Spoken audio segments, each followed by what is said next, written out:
Hello student, आज हम लोग बात करेंगे। एक न्यू टॉपिक है हेरिडिटी की बात हम लोग करेंगे। हेरिडिटी हेरिडिटी मीन्स क्या होता है? इसको हिंदी में हम लोग आनुवंशिकता, इसको हम लोग नाम देते हैं आनुवंशिकता। आनुवंशिकता में अगर हम बात करें कि आनुवंशिकता है क्या, तो आनुवंशिकता का मतलब ये होता है एक प्रोसेस है जिसमें हम क्या करते हैं, कैरेक्टर को ट्रांसमिट करते हैं from one generation to next generation. अर्थात एक पीढ़ी से दूसरी पीढ़ी में हम क्या करते हैं, जो लक्षण होते हैं मदर और फादर के, वो हम इस ब्रेन में या चिल्ड्रन के अंदर उसको क्या करते हैं, हम लोग ट्रांसमिशन उसका करते हैं। ओके, एक पीढ़ी से दूसरी पीढ़ी में उसको भेजते हैं। अगर हम बात करें इस आनुवंशिकता की, हम लोग बात करें इसमें, तो 18वीं सेंचुरी की हम बात करें, 18वीं शताब्दी में जो है ग्रेगर जॉन मेंडल, एक साइंटिस्ट हैं जिनका नाम था Gregor John Mendel. Gregor John Mendel को हम लोग नाम देते हैं, आप देखेंगे ग्रेगर जॉन मेंडल को फादर ऑफ जेनेटिक्स हम लोग बोलते हैं। Father of genetics, father of genetics हम लोग नाम देते हैं। क्यों देते हैं फादर ऑफ जेनेटिक्स नाम? तो आप सुनेंगे, थोड़ा सा इनकी हिस्ट्री भी हम बात करेंगे यहाँ पर। जेनेटिक्स शब्द कहाँ से आया? जेनेटिक्स की अगर हम बात करें कि जो यह शब्द यूज किया गया, सबसे पहले 1905 में एक साइंटिस्ट है जिनका नाम था बेटसन। तो बेटसन ने जो है यह जेनेटिक शब्द जो है बेटसन ने यूज किया सबसे पहले, जिसको आनुवंशिकी हम बोलेंगे। तो यह एक साइंस की एक ब्रांच बनाएंगे जिसमें हम क्या करते हैं, जो जेनेटिक मटेरियल्स है, ट्रांसमिशन है, मॉलिक्यूलर जो बायोलॉजी, जो भी इस तरह के जो जीन से संबंधित रिलेटेड ऑफ जीन जो है, जितनी बातें हम करेंगे इस जेनेटिक्स के अंदर हम लोग करेंगे। तो जेनेटिक्स शब्द जो यूज किया गया 1905 में, किसने यूज किया? वेटसन ने। वेटसन नामक साइंटिस्ट ने ये जेनेटिक्स वर्ड जो है सबसे पहले जो है यूज किया था। अगर हम यहाँ पर बात करें वेटसन के अलावा, अगर हम बात करें, हम आते हैं Gregor John Mendel, father of genetics को क्यों हम लोग करेंगे। तो अगर हम बात करें यहाँ पर, तो हेरिडिटी का मतलब आप समझ गए होंगे कि हेरिडिटी क्या है। ग्रेगर जॉन मेंडल की हम बात करते हैं कि 1822 में जो है इनका जन्म हुआ था, और यह ऑस्ट्रिया जो है, ऑस्ट्रेलिया का एक द्वीप समूह, ऑस्ट्रिया कंट्री का नाम है। ऑस्ट्रिया के जो ब्रून सिटी है, उस ब्रून सिटी में जो है, ब्रून सिटी का नाम है, ब्रून सिटी में जो है यह पादरी थे। पादरी का मतलब क्रिश्चियन, आप लोग जानते हैं। तो वहाँ जो गिरजाघर था, उसी गिरजाघर मठ के अंदर जो है यह कार्य करते थे।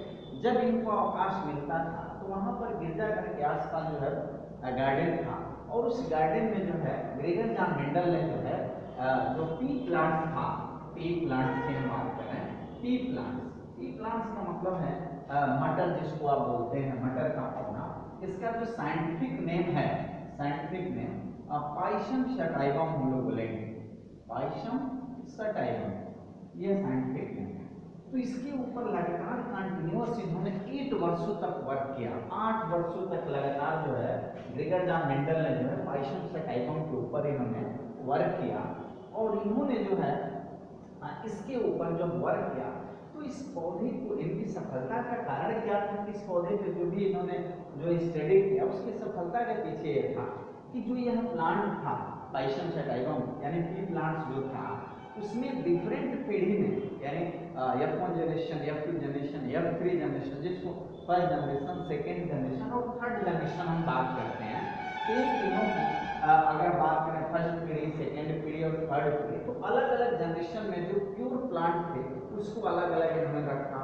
चाल प्लांट का अलग स्टडी किया, ड्वार्फ प्लांट का अलग स्टडी किया, इन सबका स्टडी अलग अलग किया। और जो यह प्लांट था, इस प्लांट की खास क्वालिटी क्या थी, यह प्लांट जो है बाइसेक्सुअल था। बाइसेक्सुअल का मतलब क्या होता है, जिसमें मेल और फीमेल, यानी एंड्रोशियम और गायनेशियम, बाइसेक्सुअल जिसको हम लोग बोलते हैं प्लांट का, तो दोनों बोथ ऑर्गन दोनों एक ही जो है पुष्प के अंदर डेवलप है, तो जो सेल्फ पॉलिनेशन में जो है हेल्प मिल जाती थी। और सेकेंड अगर पॉइंट अगर बात करें, इन्होंने जो एक्सपेरिमेंट किया इसके लिए सिलेक्ट किया इस प्लांट को, क्योंकि इसकी हाइट बहुत लंबी नहीं थी, आसानी से हम लोग इजीली फॉर्म में अपने गार्डन में या घरों के ऊपर या आसपास के बगीचों में इसको क्या कर सकते हैं, इसको ग्रो करवा सकते हैं। इसकी जो लाइफ साइकिल होती है वो और 3 से 4 महीने के लिए, 4 महीने। तो हम यह एनुअल है, एनुअल क्रॉप इसको बोलेंगे, एक वर्षीय पौधा। तो हम लोग जो है एक ही सीजन, एक साल में जिसकी लाइफ साइकिल पूरा हो जाती है उसको एनुअल क्रॉप। बायनियल क्रॉप होता है जिसकी लाइफ साइकिल 2 साल में पूरी होती है। और हम लोग तो इस पी प्लांट्स की स्पेशली बात करें तो ये एनुअल प्लांट्स था, एक वर्षीय पौधा था, तो इनकी लाइफ साइकिल छोटी थी। सेकेंड पॉइंट की अगर बात करें कि इसमें जो फ्लावर जो थे वह डिफरेंट टाइप के थे, जो क्रॉसिंग में हेल्प हो जाता था।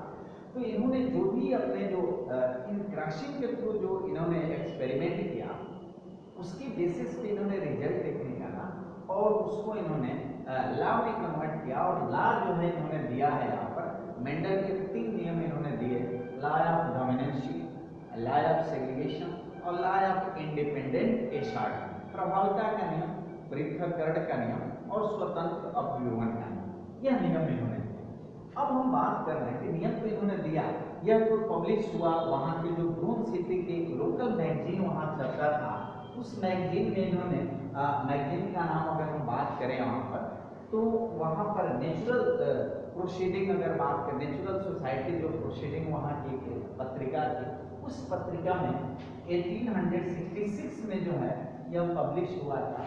लेकिन उसी समय जो डार्विन का जो है जैव विकासवाद जो है चरमोत्कर्ष पे था, उसी समय उसी पीरियड में, तो किसी का ध्यान जो है इधर आकृष्ट नहीं हुआ कि मेंडल ने जो है यह वर्क जो है हेरिडिटरी का जो वर्क था इन्होंने 1866 में ही कंप्लीट कर दिया। बाद में इन्होंने अगर हम बात करें कि बाद में जो 3 साइंटिस्ट 19th सेंचुरी की अगर बात करें, 19वीं शताब्दी की हम बात करें तो 3 साइंटिस्ट का हम नाम लेंगे यहाँ पर। एक साइंटिस्ट हैं ह्यूगो डेब्रिज, ह्यूगो डेब्रिज ये हालैंड के निवासी थे, इन्होंने न्यूट्रिशन थ्योरी दिया है, आगे हम तो बात करेंगे। और सेकेंड जो इरविन शेरमार्क, इरविन जो है इरविन शेरमार्क, टी इसमें साइलेंट है, शेरमार्क में देखिएगा, तो इरविन शेरमार्क सेकेंड जो साइंटिस्ट थे ये ऑस्ट्रिया के ही थे।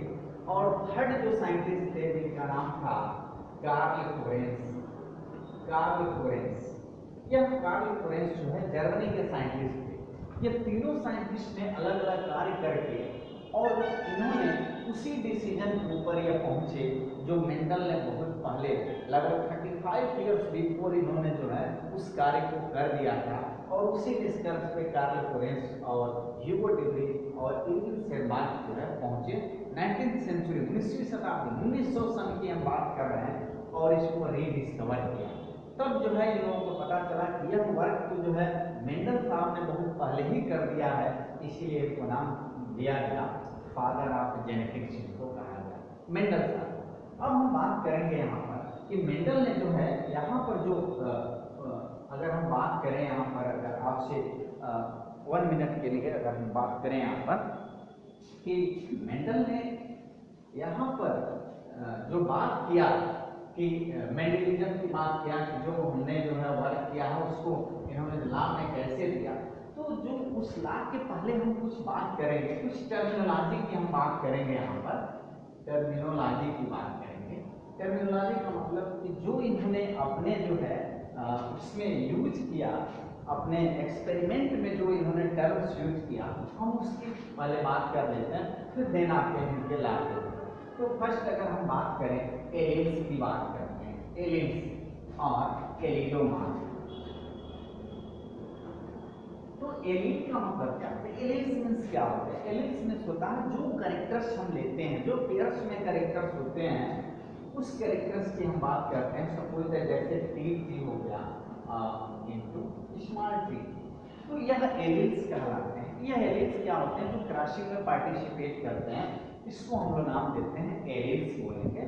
तो एलिल्स से पूछा जाता है एलिल्स है क्या? तो जो क्रॉसिंग में पार्टिसिपेट करते हैं, जो पेयर्स क्रॉसिंग में होमोजाइगस जो पेयर्स होते हैं और वह पार्टिसिपेट करते हैं, बट यह अपोजिट होते हैं, यानी कंट्रास्टिंग कैरेक्टर होते हैं, उसकी हम बात करें उसको एलिल करते हैं। सेकेंड अगर पॉइंट की हम बात करें यहाँ पर, अगर हम लोग देते हैं यहाँ पर कि सेकेंड पॉइंट में जो इन्होंने यूज किया उसकी अगर हम चर्चा करें, होमोजाइगस की बात हम करते हैं कि होमोजाइगस क्या है। तो होमोजाइगस का मतलब ये होता है जो समान प्रकार के होते हैं, समझाओ जिसको हम लोग ट्रेट्स बोलेंगे, तो कैपिटल टी जो है और स्मॉल टी ये दोनों होमोजाइगस है, ये दोनों होमोजाइगस समान प्रकार के। जब भी ये क्रॉसिंग में पार्टिसिपेट करेगा तो यहाँ से केवल सिंगल टी जाएगा और यहाँ से सिंगल टी जाएगा। तो यह होमोजाइगस की कंडीशन है, समान प्रकार के। यह ये भी जैसे सबको कैपिटल आर भी हो सकता है, स्मॉल आर भी हो सकता है, ये सब होमोजाइगस यानी ये समान प्रकार के जो कैरेक्टर्स हैं या ट्रेट्स इसको कह सकते हैं, उसको होमोजाइगस नाम देते हैं। सेकेंड अगर हम बात करें इसमें हेटेरोजाइगस हम किसको कहते हैं, हेटेरोजाइगस की अगर हम बात करें तो हेटेरोजाइगस नाम आएंगे, हेटेरोजाइगस नाम देखेंगे कि कैपिटल टी चीज है, capital T into small T. तो जब ये क्रॉसिंग करते हैं तो यहाँ से होमोजाइगस है, एक कैपिटल आ जाता है एक स्मॉल आ जाता है, कैपिटल टी और स्मॉल टी, ये हेटेरोजाइगस की कंडीशन, इसको हम हेटेरोजाइगस कहेंगे। यहाँ पर एक कैपिटल है यानी एक डोमिनेंट कैरेक्टर है, दूसरा जो है रिसेसिव कैरेक्टर है, तो ये हेटेरोजाइगस से कहलाएगा, ये होमोजाइगस कैरेक्टर। अब बात करेंगे डोमिनेंट और रिसेसिव की, हम बात करेंगे कि डोमिनेंट किसको हम लोग बोलेंगे, डोमिनेंट एंड रिसेसिव। डोमिनेंट का क्या मतलब होता है, डोमिनेंट का मतलब होता है कि जो क्रॉसिंग में जो पार्टिसिपेट करते हैं, जैसे मान लीजिए इन्होंने कहा मेंडल साहब ने जो भी अपने नियम दिए तो उसमें इन्होंने कहा कि जब भी हम क्रॉसिंग करेंगे वो विपरीत प्रकार के लक्षणों को लेंगे, यानी कंट्रास्टिंग कैरेक्टर को ही लेकर हम क्या करते हैं, क्रॉसिंग करवाते हैं। तो सपोज दैट यहाँ पर आप देखेंगे एक डोमिनेंट कैरेक्टर सपोज दैट लेते हैं, कोई कैपिटल टी लेंगे, यह एक कैरेक्टर हो गया। सेकेंड हमने ले लिया स्मॉल टी, तो जब इसका हम क्रॉसिंग करवाते हैं तो यह होमोजाइगस है, कैपिटल टी आएगा और यहाँ से स्मॉल टी आएगा। अब देखिए डोमिनेंट किसको करें, यह कैपिटल टी को हम टाल से डिनोट करेंगे और स्मॉल टी को हम डॉट से यह डिनोट करेंगे। तो टाल प्लांट देखिए क्रॉसिंग के समय जो टाल प्लांट है वह प्रभावी है, यानी ये डोमिनेंट है। और जब भी क्रॉसिंग करेंगे तो एक डोमिनेंट और एक रिसेसिव हम लेंगे, इसी को हम बोलते हैं कंट्रास्टिंग कैरेक्टर। तो मेंडल ने जो भी यहाँ पर यह कैरेक्टर्स जो लिया था इस तरह का, जब भी क्रॉसिंग करवाया, फर्स्ट ला हो, सेकेंड ला हो, थर्ड ला हो, कोई भी ला, उसमें इन्होंने डोमिनेंट और रिसेसिव को लिया। जब भी कंट्रास्टिंग कैरेक्टर को ही हम ध्यान में रखकर क्रॉसिंग को करवाते हैं। तो क्रॉस के समय जो डोमिनेंट कैरेक्टर है वही हमारा F1 जनरेशन में यहाँ पर दिखाई देता है। F1 जनरेशन को मतलब फर्स्ट पीढ़ी को बोलेंगे। तो यह कैपिटल टी है, स्मॉल टी। तो यहाँ पर जो कैरेक्टर्स आपको शो करेंगे वह टाल शो करेगा, टाल का मतलब लंबा और स्मॉल टी का मतलब यह रिसेसिव, यह अनएक्सप्रेस हो जाएगा स्मॉल टी, यह रिसेसिव हो गया, यह टाल हो गया। तो डोमिनेंट का मतलब होगा कि क्रॉसिंग के समय जो यहाँ पर उपस्थित है, क्रॉसिंग के पीरियड में जो डोमिनेंट है वही F1 जनरेशन में वो कैरेक्टर शो कर रहा है, यानी टाल प्लान शो कर रहा है, जिसको डोमिनेंट करें। और जो कैरेक्टर्स यहाँ पर आप देखिए क्रॉस के समय भी ये रिसेसिव है और यहाँ F1 जनरेशन में भी ये रिसेसिव है, तो यह जो है यह क्या कहलाएगा, रिसेसिव कैरेक्टर कहलाएगा। ओके, नेक्स्ट पॉइंट की बात करेंगे टर्मिनोलॉजी की, हम यहाँ पर बात करते हैं। तो आप देखेंगे यहाँ पर टर्मिनोलॉजी में आप लगाते हैं यहाँ पर, तो टर्मिनोलॉजी में आप देखेंगे कि हम जीनोटाइप और फिनोटाइप की बात करेंगे, जीनोटाइप एंड फिनोटाइप। ये मेंडल साहब ने यूज किया था, जीनोटाइप और फिनोटाइप। जीनोटाइप मीन्स क्या होता है, जीनोटाइप मीन्स होता है जो इंटरनल जेनेटिक कॉन्स्टिट्यूशन है, कॉन्स्टिट्यूशन का मतलब जो बनावट होता है किसी चीज का, जो इंटरनल बनावट है उसके रेशियो को यह इंडिकेट करेगा, उसके रेशियो को बताएगा, किस रेशियो में मिलकर वह बना है, यह इंटरनली इसको करेगा, जिसको जीनोटाइप। जैसे सपोज दैट बोलते हैं 1:2:1 या 3:1 की बात आप करते हैं, तो किस बेस पे आप जानते हैं कि जो रेशियो ये बना है, आप कैसे जानेंगे कि 1:2:1 है और 9:3:3:1 है, कैसे आपको ये पता चला? तो ये जेनेटिकल कॉन्स्टिट्यूशन से आपको पता चलेगा, इसको जीनोटाइप्स हम बोलेंगे। फिनोटाइप्स में क्या होता है, जो एक्सटर्नल जो मार्फोलॉजी होती है, एक्सटर्नल मार्फोलॉजी की अगर हम बात करें यहाँ पर एक्सटर्नल मार्फोलॉजी की, तो यहाँ पर आप फिनोटाइप्स में देखेंगे एक्सटर्नल मार्फोलॉजी में कि आप देखेंगे कि जो बाहर से जो दिखता है, जैसे सपोज दैट मान लीजिए आपसे हमने कहा दिया कि एक रेड फ्लावर है, सपोज दैट रेड फ्लावर है और इसके साथ जो रिसेसिव जो कैरेक्टर है, यानी एक डोमिनेंट हो गया दूसरा रिसेसिव, तो रेड डोमिनेंट हो गया, तो रेड और व्हाइट का क्रॉस कराएंगे तो मेंडल की कार्डिंग क्या आएगा फर्स्ट जनरेशन में, तो कोई भी कह देगा कि यह रेड ही जो है F1 जनरेशन में या डोमिनेंट कैरेक्टर होगा, क्योंकि क्रॉस पीरियड में भी ये डोमिनेंट है, यहाँ भी डोमिनेंट आपको शो करेगा। तो ये कहने का मतलब है कि फिनोटाइप है, बाहर से हमने देख के बता दिया कि आप जो है कि यह जो है यह लक्षण इस तरह का है, तो यह फिनोटाइप क्या है। जीनोटाइप में क्या था, कॉन्स्टिट्यूएंट, इंटरनल जो कॉन्स्टिट्यूएंट है, इंटरनल जो बनावट है उसको यह बता रहा था। फिनोटाइप में जो एक्सटर्नल मॉर्फोलॉजी है उसको यह शो करता है। नेक्स्ट अगर हम बात करें इसमें एक और हम बात करेंगे यहाँ पर टर्मिनोलॉजी की, मोनोहाइब्रिड की हम बात करेंगे, मोनोहाइब्रिड एंड डाइहाइब्रिड की बात करेंगे। देखेंगे स्टूडेंट थोड़ा सा ध्यान दीजिएगा, मोनो का मतलब एक होता है सिंगल होता है, डाई का मतलब टू होता है। ओके, तो आप मोनो और डाई का ही हम केवल यूज करेंगे। ट्राई हाइब्रिड भी होता है, ट्राई हाइब्रिड भी होता है, टेट्रा भी होता है, पेंटा भी होता है, लेकिन आपके सिलेबस में केवल आपको मोनो हाइब्रिड और डाई हाइब्रिड की हम केवल स्पेशली बात करेंगे। तो मोनो हाइब्रिड को कैसे डिफाइन करेंगे, तो मोनो हाइब्रिड का मतलब ये होता है कि जब हम one pair of contrasting character को ध्यान में रखकर जब क्रॉस करवाएंगे तो उसको मोनोहाइब्रिड कहेंगे। जब one pair of contrasting character को हम ध्यान में रखकर जब क्रॉस कराएंगे तो उसको मोनोहाइब्रिड कहेंगे। मोनोहाइब्रिड का जो रेशियो होगा वह 3:1 का। सपोज दैट एक एग्जांपल यहाँ पर देते हैं, जैसे कैपिटल टी पीएटाल प्लांट है, इसके विपरीत जो यह डोमिनेंट है, यह रिसेसिव है, तो यह one pair of contrasting character कहलाएगा।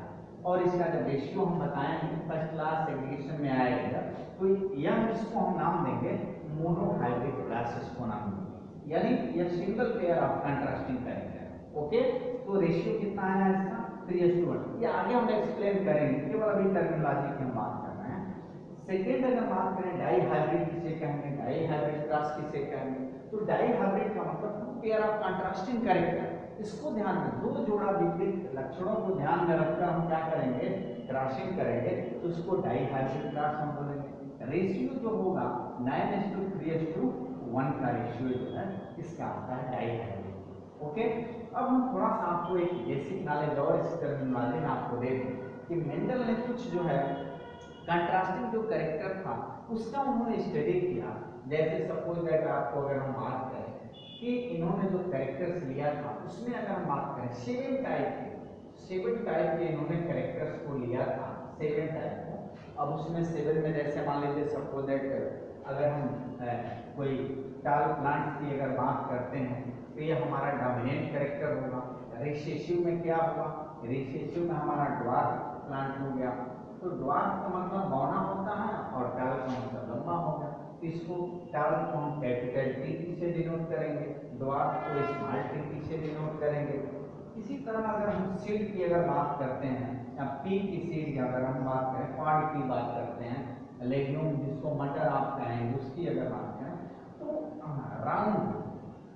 राउंड के लिए इन्होंने जो यूज किया यहाँ पर जो वर्ड रिंकिल्ड, राउंड का मतलब होता है गोल होता है, आप तो जानते हैं। रिंकिल्ड का मतलब होता है झुर्रीदार, झुर्रीदार का मतलब कॉन्स्ट्रिक्टेड इसको बोलेंगे, यह राउंड का मतलब गोल होता है, तो ये झुर्रीदार की अगर बात करें, यह भी एक कंट्रास्ट कैरेक्टर था। इसके अलावा अगर हम बात करें कलर की बात करें, यहाँ पर फ्लावर कलर की बात करें या पॉड की अगर हम बात करें, पॉड कलर की बात करते हैं, पॉड कलर में तो जो डोमिनेंट कैरेक्टर था यहाँ पर येलो है, तो इसके विपरीत जो हमारा यानी रिसेसिव जो कैरेक्टर होगा वह कैसा होगा, वह ग्रीन होगा। ओके, यदि हम लेते हैं यहाँ पर फ्लावर की अगर बात करेंगे, फ्लावर की अगर बात करते हैं तो फ्लावर में ये तो पॉड की बात हो गई। अगर हम बात करते हैं ग्रीन पॉड की अगर बात करें, ग्रीन पॉड, यह जो है ग्रीन पॉड है क्या कलर है, तो यह जो है ग्रीन पॉड, यह तो हमारा फ्लावर कलर था। अगर ग्रीन पॉड की अगर बात करते हैं तो इसके विपरीत ये क्या होगा, यह येलो कंट्रास्टिंग कैरेक्टर होगा। एक चीज आप समझिएगा यहाँ पर, जब येलो को हम लोग लेंगे डोमिनेंट कैरेक्टर में, तो इसके विपरीत हमेशा ग्रीन को ही हम यहाँ पर ऐड करेंगे रिसेसिव में, यानी कैपिटल वाई वाई यह लेंगे, जब भी डोमिनेंट करेंगे येलो तो इसमें लेंगे, और R R small Y Y को हम ग्रीन में ऐड करेंगे। इसी तरह से अगर ग्रीन हम लेते हैं यहाँ पर पार्ट, अगर लेते हैं ग्रीन पार्ट लेते हैं, तो ग्रीन पार्ट के लिए हम कैपिटल वाई वाई यहाँ यूज करेंगे। यह थोड़ा सा आपको समझना पड़ेगा। और यहाँ पर जब जाएंगे येलो में, तो ये स्मॉल वाई वाई इसको हम लोग लेंगे यहाँ पर यूज करेंगे। इसी तरह से जो है शेप की उन्होंने बात किया, पार्ट की शेप की बात किया, तो शेप में उन्होंने क्या लिया, शेप के अंदर अगर आते हैं पॉड शेप में बात किया उन्होंने, तो शेप में उन्होंने रखा कि यहाँ पर फ्लैटेंड की बात किया, फ्लैटेंड और कंस्ट्रिक्टिव की बात किया। इसके अलावा जो है फ्लावर के जो लोकेशन है, जो सिचुएशन है, एक को इन्होंने कहा एक जाइल नाम दिया डोमिनेंट को, और रिसेसिव को इन्होंने नाम क्या दिया, टर्मिनल नाम दिया। तो यह जो है इस तरह से इन्होंने 7 तरह के इस तरह के विपरीत प्रकार के लक्षणों को ध्यान में रखकर इन्होंने क्या कराया, क्रॉस करवाया। अब हम बात करेंगे यहाँ पर मेंडल्स की जो लॉ है उसकी हम बात करेंगे, मेंडल्स लॉ की हम बात करेंगे। मेंडल्स लॉ में 3 तरह के अपने जो निष्कर्ष इन्होंने निकाले थे, उस निष्कर्ष से इन्होंने 3 तरह के जो है लॉ दिए हैं। First law of dominancy, second law of segregation, third जो है लॉ ऑफ इंडिपेंडेंट असॉर्टमेंट। इन तीनों की हम बात करेंगे यहाँ पर। तो पहले लॉ ऑफ डोमिनेंसी की हम बात करेंगे, law of dominancy, okay. Second जो है लॉ ऑफ सेग्रीगेशन की बात करेंगे, और जो थर्ड है उसको हम लोग बोलेंगे लॉ ऑफ इंडिपेंडेंट असॉर्टमेंट। अब यहाँ पर थोड़ा सा समझिएगा कि जो लॉ ऑफ सेग्रीगेशन है इसको मोनोहाइब्रिड क्रॉस में हम बोलेंगे। मोनोहाइब्रिड क्रॉस, एक संकर क्रॉस भी बोलेंगे। लॉ ऑफ सेग्रीगेशन का सेकेंड नेम है, रेशियो जो आएगा 3:1 का आएगा। लॉ ऑफ इंडिपेंडेंट असॉर्टमेंट इसको हम डाइहाइब्रिड क्रॉस भी बोलेंगे।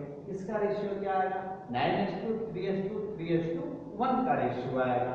तो हम इसकी चर्चा यहाँ पर करेंगे, एक एक की बात करेंगे। यहाँ पर लॉ ऑफ डोमिनेंसी की बात करेंगे, लॉ ऑफ सेग्रीगेशन की बात करेंगे, और लॉ ऑफ इंडिपेंडेंट असॉर्टमेंट की बात करेंगे। नेक्स्ट वीडियो में ये बात हम करेंगे आपसे आगे।